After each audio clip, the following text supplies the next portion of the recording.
안녕하세요. 금요사건 파일 디바제시카입니다.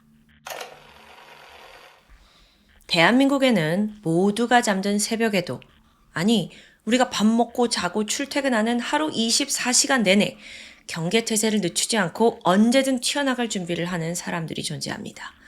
바로 전국 곳곳에 근무하시는 소방대원들이죠. 어렸을 적에 종종 친구들 중에 누군가가 난 소방대원이 될 거야 라고 하면 호기롭게 말은 할 수 있지만 실제로 그 꿈에 도달하는 이는 많지 않습니다. 그 멋진 이름 뒤에 목숨을 내건 위험이 따르기 때문인데요. 이야기에 앞서 이 영상을 혹시 보시는 모든 소방관 대원분들께 정말 깊은 감사함을 전달하고 싶습니다. 그리고 관련된 사건 파일 바로 시작해 볼게요. 2001년 3월 4일 새벽 3시 47분. 어두운 밤, 고요한 시간의 정막을 깨고 서울 서부소방서에 신고가 들어옵니다. 사실 이런 새벽에 걸려오는 전화는 장난 전화일 가능성이 굉장히 낮다고 해요. 또 혹시라도 이제 사고가 발생했다면 모두가 잠을 자는 시간이기 때문에 사고를 발견하는데도 시간이 오래 걸려요. 그래서 자칫하면 화재가 대형으로 번지기 십상이고요. 이날 신고한 사람은 홍제동 다세대 주택 2층에 살던 한 세입자였습니다. 잠이 안 와서 새벽에 이제 창가로 가서 담배를 피우게 되는데 우연히 저 건너 빨간 벽돌집 1층에서 연기가 나는 걸 목격한 겁니다. 위급한 상황이었죠. 그렇게 잠시 후 서부 소방서를 비롯해서 인근 소방서까지 합세를 했고 총 소방차 20여 대와 소방관 46명이 출동합니다. 제 시간에만 도착을 한다면 충분히 화재 크게 번지지 않도록 막을 수 있을 거다라고 생각을 했죠. 하지만 이들은 장애물에 막히게 됩니다. 진입을 하려는데 이 주택가 골목이 불법 주정차 차량들로 가득한 거예요.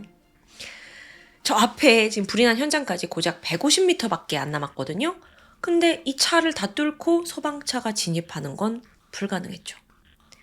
결국 소방관들이 차에서 다 내렸고 소방호스 12개를 연결한 후에 20kg가 넘는 장비를 직접 들고 현장으로 뛰어갔습니다.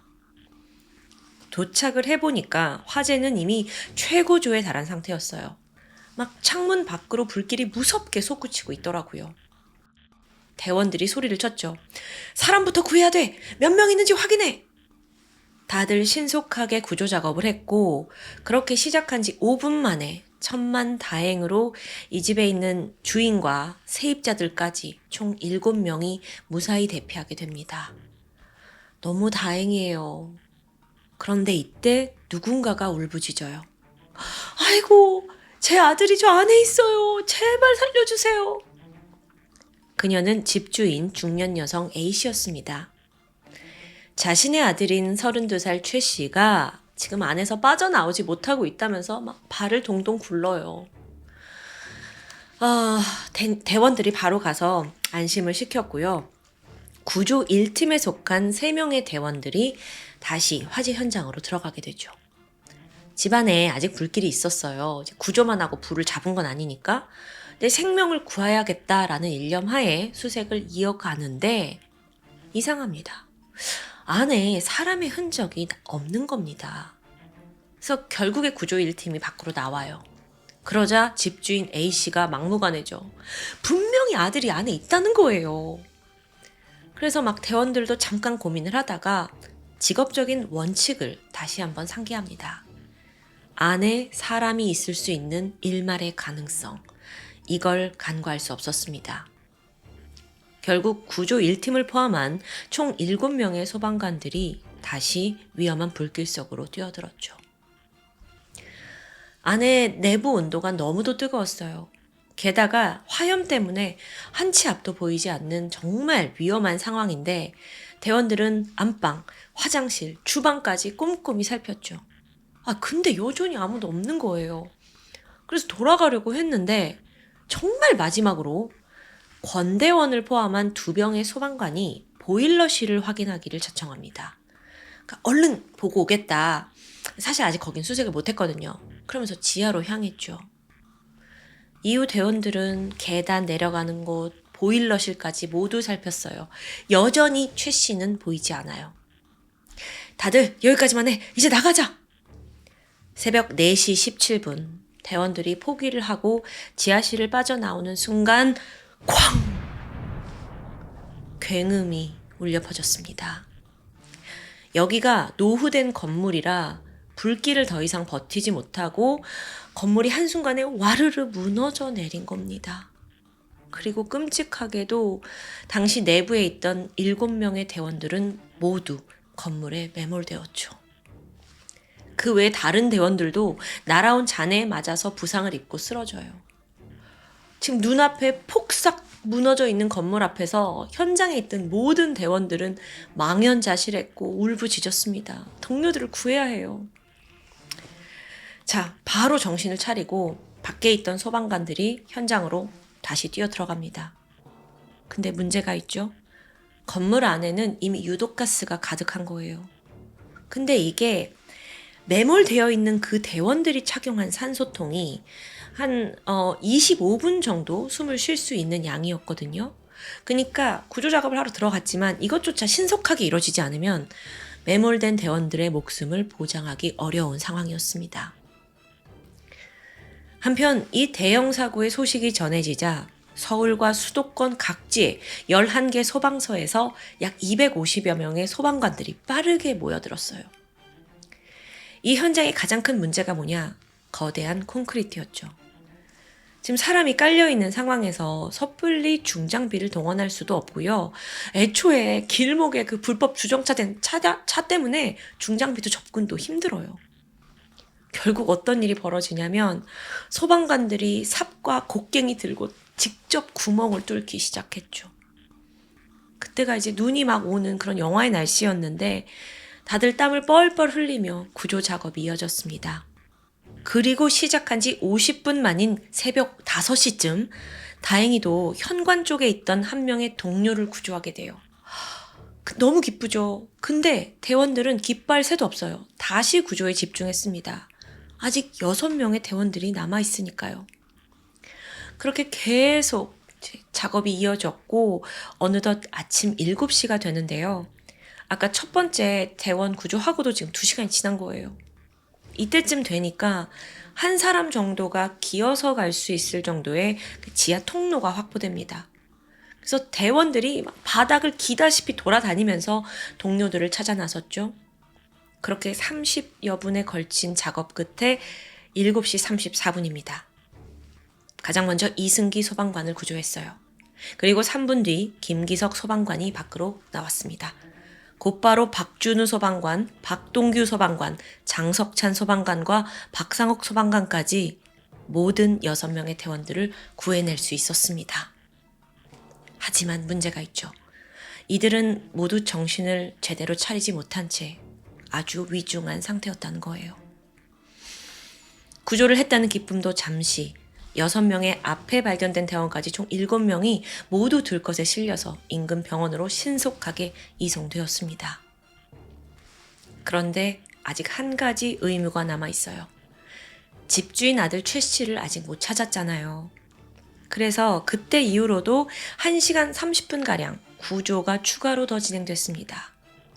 아니 근데 지금 이게 도대체 몇 번째야? 왜 최 씨가 보이지 않는 걸까요? 막 다들 답답해하고 있고 막 이제 신체적으로도 지쳐 있는 상황에서 집주인 A씨, 최 씨 어머니가 좀 쭈뼛쭈뼛 뭐하네 하면서 소방대원에게 다가와요. 아유, 제 아들이요. 이미 외삼촌 집에 가 있다네요. 이걸 죄송해서 어째? 이 사실이 현장에 있는 대원들에게 전달되었고요. 순간 정막이 흘렀어요. 또한 그 말을 전달한 대원은 자리에 주저앉아서 그냥 대성통곡을 토해냈고요. 이 모든 게 누구를 위한 희생이었을까? 나는 원칙을 지킨 것뿐인데 라는 생각이었겠죠. 아침 9시 28분이 되어서야 모든 구조작업이 종료됩니다. 밤샘 작업으로 지친 대원들은요. 피곤함보다는 허탈함과 충격에 빠져서 말없이 한참 고개를 숙이고 현장을 떠나지 못했습니다. 그런데요, 더 충격적인 소식이 이어졌어요. 앞서 외삼촌 집으로 피신을 했다던 그 아들 최 씨가 사실 이 화재를 일으킨 방화범이라는 게 밝혀진 겁니다. 아, 그런 아들 찾으려고 지금 이 난리를 친 거예요. 게다가 엎친 데 덮친 격으로 병원으로 이송된 7명의 소방대원들 중 6분이 모두 사망하고 맙니다. 정말 비극의 연속이었죠. 사건 당일 방화범 최 씨는 바로 경찰에 붙잡혔어요. 범행 동기를 물어보니까 어머니에 대한 분노였다고 진술합니다. 그날 무슨 일이 있었냐? 새벽 2시 반에 최 씨가 만취 한 채 집에 왔어요. 그러니까 어머니가 넌 이제 나이도 다 처먹었는데 언제까지 이렇게 술만 먹고 다닐 거냐? 야단치고 잔소리했죠. 잠시 후 두 사람의 말싸움이 이제 좀 더 격해졌는데 그러다가 이게 몸싸움까지 이어집니다. 사실상 거의 아들 최 씨의 일방적인 폭행에 가까웠고요. 이때 어머니는 때리는 아들을 피해서 위층에 새들어 살던 부부의 집으로 몸을 잠깐 피하게 돼요. 그러자 최 씨는 어머니가 사라졌잖아요. 화를 주체하지 못하는 거예요. 그러면서 그 홧김에 방에 있던 신문지에 라이터를 탁 갖다 대더니 불을 붙입니다.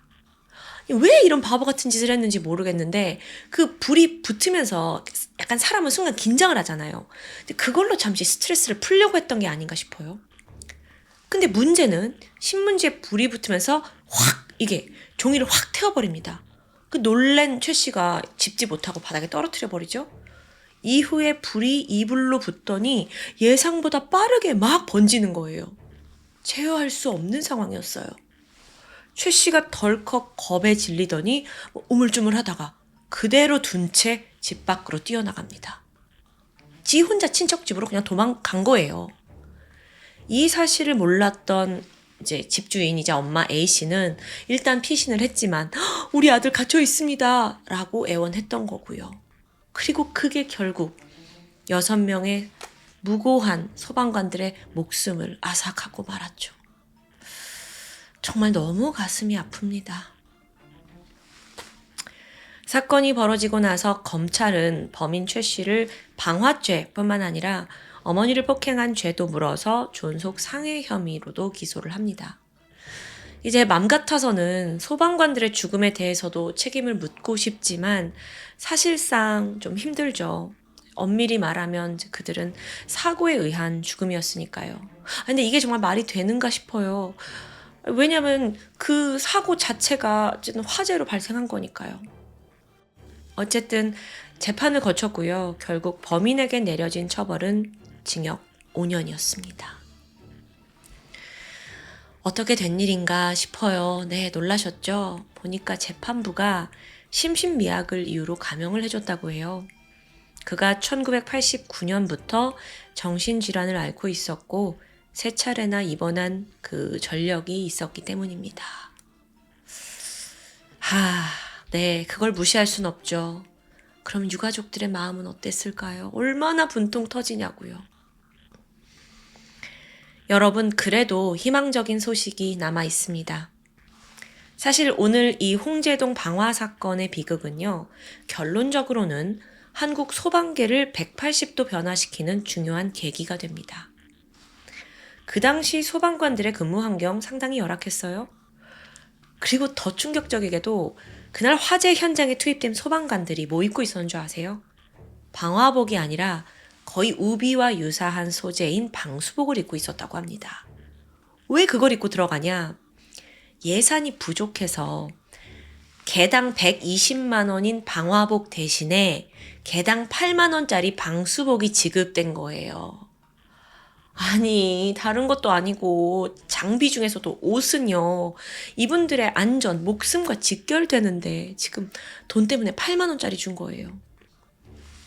결국 홍제동 방화 사건의 비극으로 인해 열악한 그들의 근무 조건이 알려지면서 국민들의 분노, 비난이 쏟아졌죠. 결국 이런 관심 때문에 소방국이 뒤늦게 저희가 방화복 지원하겠습니다 라고 이제 나섰습니다. 근데 문제가 또 발견돼요. 인력이 부족한 거예요. 그러니까 업무가 과중되어 있습니다. 그래서 보통 소방관은 24시간 맞교대로 격일 근무를 하는 시스템이었다고 해요. 그러니까 계산을 해보면 소방관 한 명이 책임져야 되는 시민의 수가 2,000명 가량입니다. 물론 이건 단적인 비교지만 하루 풀로 일하고 쉬고 하루 풀로 일하고 쉬고 이런 삶을 계속 이어가면 누구든 지치죠. 또 어떤 일이 있었냐면 홍제동 방화가 있었잖아요. 바로 다음 날에도 소방관들은 다시 현장에 출동했다고 해요. 지금 눈앞에서 동료도 잃었고 부상도 입었죠. 근데 대체할 인력이 너무 부족하니까 치료조차 받지 못하고 다시 일터로 나간 거예요. 시민들을 위해 불을 끄려고요. 결국 이런 처우도 개선이 되는데요. 사건이 벌어지고 나서 그 소방 근무 시스템이 24시간 맞교대가 아니라 3교대로 변경이 됩니다.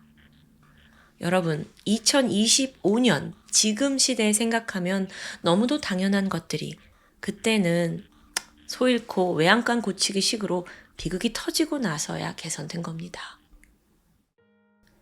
한편 사건이 벌어지고 이틀이 지난 3월 5일에 순직 소방관들의 합동 연결식이 진행되었습니다.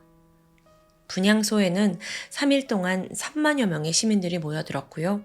그들의 가는 길을 애도했어요.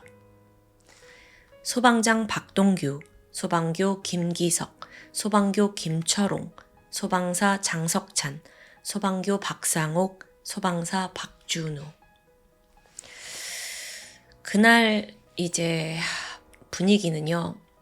너무도 갑자기 사랑하는 남편과 아들을 잃은 유가족들의 비통한 울음이 퍼졌고요. 또 동료를 지키지 못했다는 대원들의 서글픈 눈물이 가득한 현장이었습니다. 그리고 이때 동료 소방관이던 이성촌 소방관이 마지막으로 영정사진을 보면서 이렇게 말해요. 거기서는 소방관 하지 말고 편안한 안전한 직업 해. 오늘 사건 너무 마음이 아프네요. 마지막으로 소방관들이 사용하는 영어 표현이 있습니다. First in, last out. 화재 현장에 가장 먼저 들어가서 가장 마지막에 나온다는 뜻이에요. 더 많은 생명을 구하겠다는 그 고귀한 사명감으로 목숨을 걸고 현장에 들어가는 위대한 소방대원들. 그들의 노고를 이런 사건이 터지기 전에 귀 기울이지 못했다는 것에 깊은 미안함이 느껴집니다. 또한 소방관뿐만 아니라 시민의 안전과 안녕을 위해 일하시는 모든 분들께 좀 더 남다른 사회적인 관심과 보장이 필요하다고 생각합니다. 끝으로 홍제동 방화 참사로 순직하신 6분의 소방관들 명복을 빌겠습니다. 지금까지 디바제시카였습니다. 안녕하세요. 금요사건 파일 디바제시카입니다. 2016년 8월 10일 오후 4시 40분 경기도 안성시 아양동의 한 아파트에 경찰차 한 대가 다급히 도착합니다. 신고를 받고 달려온 안성경찰서 소속 김동훈 경위와 신동원 경장이었죠. 여기에 극단적 선택을 시도하는 남성이 있다, 이걸 들었는데 해당 남성은 50세 최 씨였습니다. 일단 아파트 주차장에 최 씨의 차량이 세워져 있어요. 그런데 사실 이곳은 최 씨의 실제 거주지는 아니거든요. 이게 무슨 상황이냐면 아버지가 극단적인 시도를 암시한 후 연락이 두절되니까 그 최 씨 아들이 신고를 했고 경찰이 휴대폰 위치 추적을 통해서 이 장소를 찾아낸 겁니다. 하지만 여전히 문제가 있었죠. 정확히 최 씨가 아파트 어디에 있는지는 알 수가 없었거든요. 그나마 최 씨 차량이 202동과 203동 중간에 주차되어 있었습니다. 한시라도 빨리 찾아내야 하는 다급한 상황이었죠. 봤을 때 그나마 거리상으로는 203동이 좀 더 가까워요. 이때 신형사의 촉이 발동했죠. 왠지 최 씨가 203동이 아니라 202동에 있을 것 같다는 느낌이었습니다. 이유가 뭐냐면 두 아파트 모두 복도식입니다. 복도에서 주차장이 훤히 내다보이는 그런 구조죠. 근데 여기서 202동 쪽 복도에 서 보면 최 씨 차가 주차되어 있는 거기가 보여요. 반면에 203동은 구조상 복도가 뒤편 아파트를 마주보고 있고요. 왠지 최 씨가 본능적으로 자기 차량이 내다 보이는 동을 택했을 것 같은 거예요. 그래서 두 명의 경찰관이 급히 202동 꼭대기 층으로 올라갑니다. 신형사의 예감은 적중했습니다. 15층 엘리베이터 문이 땡 하고 열리는 순간 최 씨를 목격한 거예요. 이미 복도 난간 밖으로 한쪽 다리를 내놓고 있는 상태였죠. 금방이라도 떨어질 그런 모양이요. 형사 둘이 황급히 달려가서 최 씨의 손을 붙잡는데 순간 그가 강하게 이걸 뿌리치면서 몸을 던집니다. 하지만 이걸 뿌리치는 과정에서 무게 중심이 뒤쪽으로 쏠린 거예요. 그러면서 최 씨는 구사일생으로 바로 아래인 14층 복도로 떨어지게 됩니다. 형사들도 재빨리 14층으로 내려갔어요. 아니 근데 이 최 씨가 만만치 않아요. 14층에서 또다시 다리를 내밀고 투신을 시도하는 거죠. 형사들이 그를 붙잡았지만 최 씨가 거부하면서 몸을 던집니다.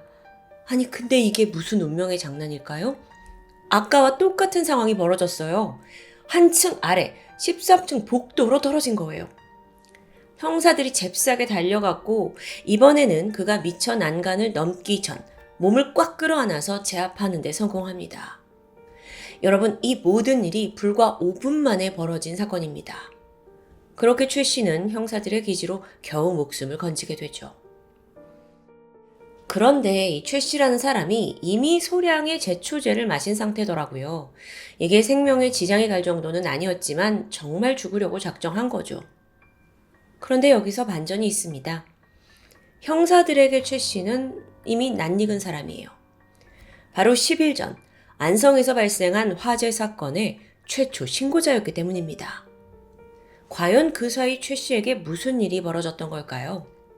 시간을 거슬러 올라가서 열흘 전인 8월 1일 새벽 3시 5분에 안성소방서로 신고가 들어왔습니다. 여기 지금 옆집에서 연기가 나고 있어요. 빨리 좀 와주세요. 화재를 본 사람은 본인을 안성소방서 소속 현직 소방관이라고 밝혔는데 그가 바로 최 씨였던 거예요. 다행히 이제 대원들이 현장에 도착했을 때 진화는 거의 완료된 상태였습니다. 그리고 이 모든 건 최 씨의 공이 굉장히 컸죠. 불이 난 장소는 2층 단독주택 그리고 발화는 1층 거실에서 시작된 것으로 보여요. 최 씨가 신고를 하고 나서 직접 소화기 들고 이웃집에 가서 발빠르게 초기 대처를 한 겁니다. 또 그 전에 자기 차량을 옮겨놔서 소방차가 이 골목으로 쉽게 접근할 수 있게 공간도 마련해뒀고요. 덕분에 소방관들이 빨리 올 수 있었던 거죠. 그렇게 신속한 대처를 했음에도 비극을 막을 수는 없었습니다. 집안에서 2명의 사망자가 나온 건데요. 이들은 거주자였던 63세 남성 A씨와 그의 아내 B씨입니다. A씨의 시신은 화장실 앞에 엎드려진 상태로 발견이 되었고 아내 B씨의 시신은 안방 침대 위에서 발견됩니다. 자, 그런데 감식을 해보니까 2명 모두 칼로 공격당한 상처가 나와요. 또 둔기에 3개 맞았는지 두개골 함몰도 있고요. 아내 B씨가 발견된 그 침실에서는요. 비사는, 그러니까 피가 튄 흔적까지 나왔거든요. 한마디로 여러분, 이건 화재로 인해 사망한 그런 현장이 아닙니다. 누군가 부부를 공격해서 죽인 후에 집안에 불을 지른 거죠. 자세한 부검 결과에서 이게 더 확실시 되었는데 사망자들의 호흡기에서 화재로 인한 그 흐름이 거의 나타나지 않습니다. 이건 피해자들이 이미 사망한 후에 불이 났다는 걸 명백히 하고 있죠. 이 피해자 부부요, 동네에서 무려 수십 년 넘게 살아온 토박이입니다. 게다가 주변에서도 다 알만한 20억 원대 자산가로 소문이 나 있었죠. 남편은 7년 전에 대학 교직원 생활을 하고 정년 퇴임을 했고요. 부부가 살고 있는 이 단독주택, 동네에서 꽤나 고급 거주지였습니다. 집안에 갖가지 고가품이 실제로 즐비했어요.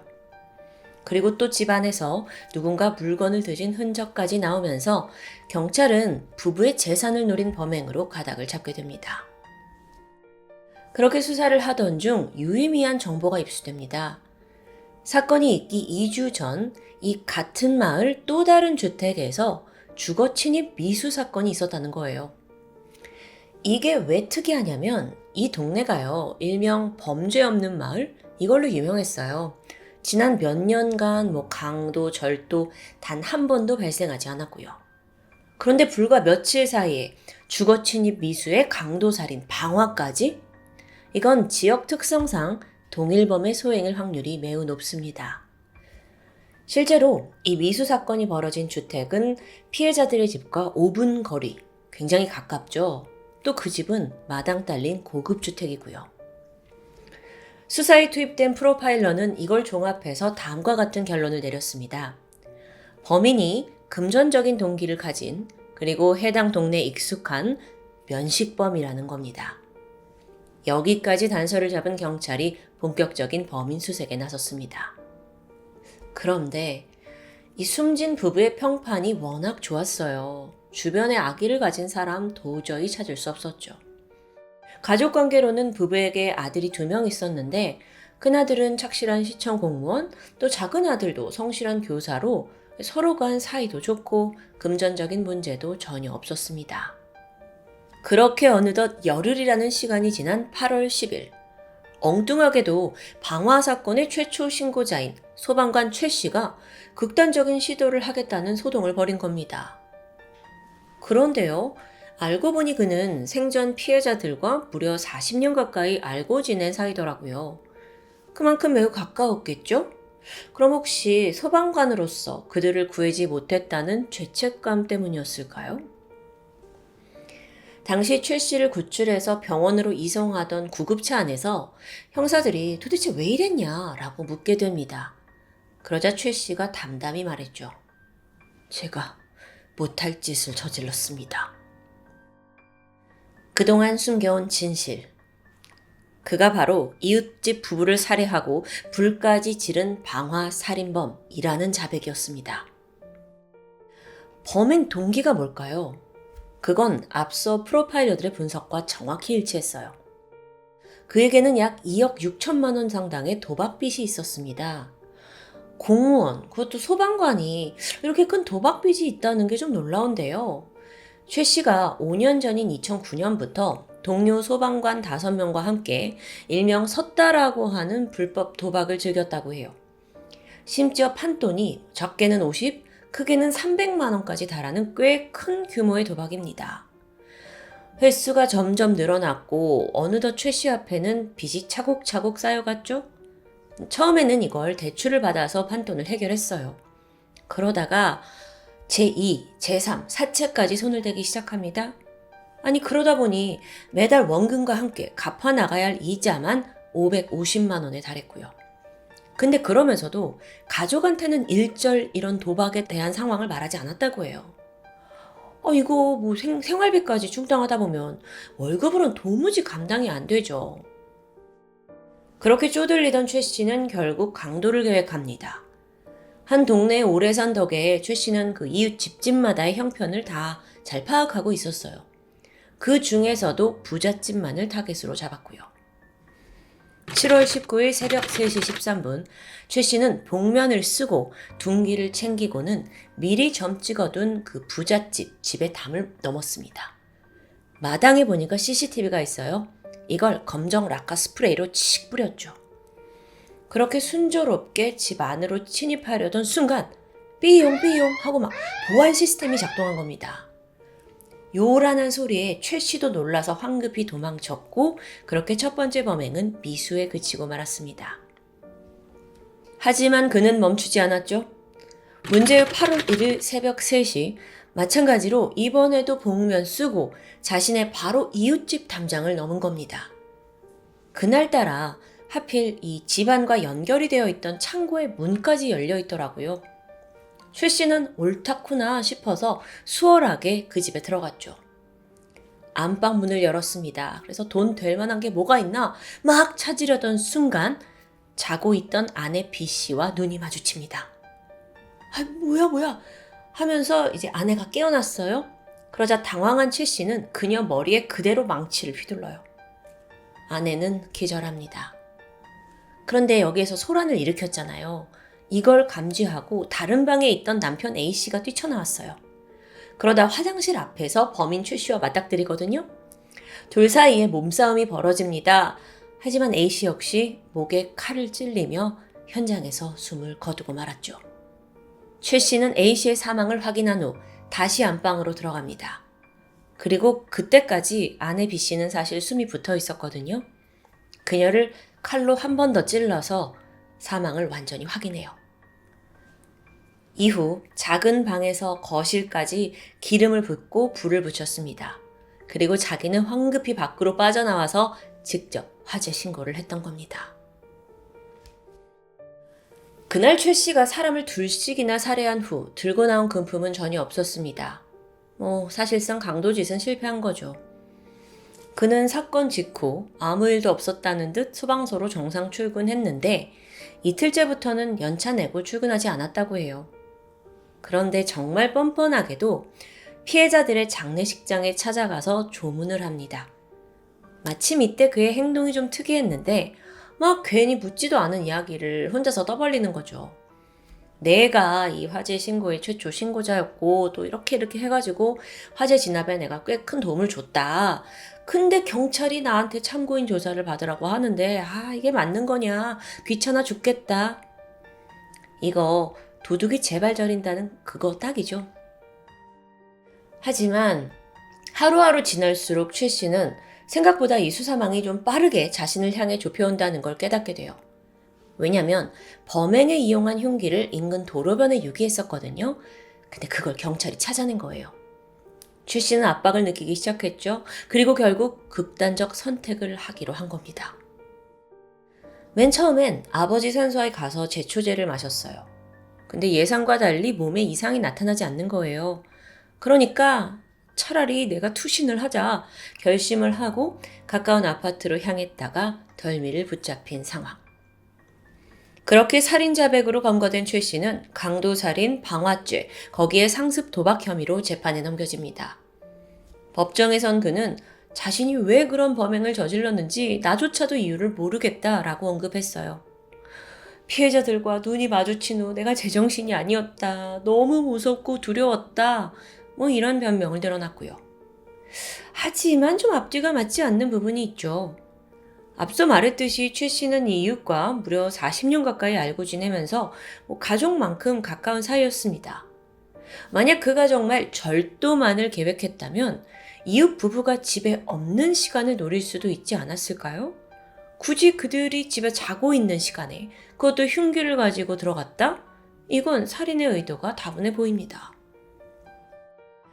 결국 재판부는 1심에서 그에게 무기징역을 선고합니다. 특히나 최 씨 직업이 뭐예요? 소방 공무원. 아니 그런 사람이 살인이라는 범죄를 저질렀다? 이건 사회적으로 용서될 수 없죠. 최 씨는 항소했지만 결과는 마찬가지였고 그렇게 무기징역형이 확정됩니다. 재판부는 판결문에서 이렇게 말했어요.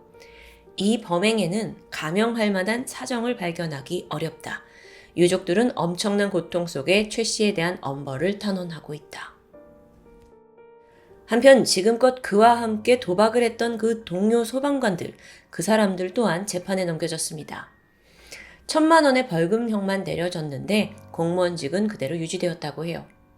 그 이유에 대해서 재판부는 베테랑 소방관 다수가 이렇게 한꺼번에 업무에서 배제되면 그에 대한 손실이 크다. 속지 않은 마음으로 구급활동에 더 매진할 수 있도록 벌금형만을 선고한다 라고 밝혔습니다. 여담으로 최 씨의 집에서는 그가 직접 쓴 2장의 메모가 발견되었습니다.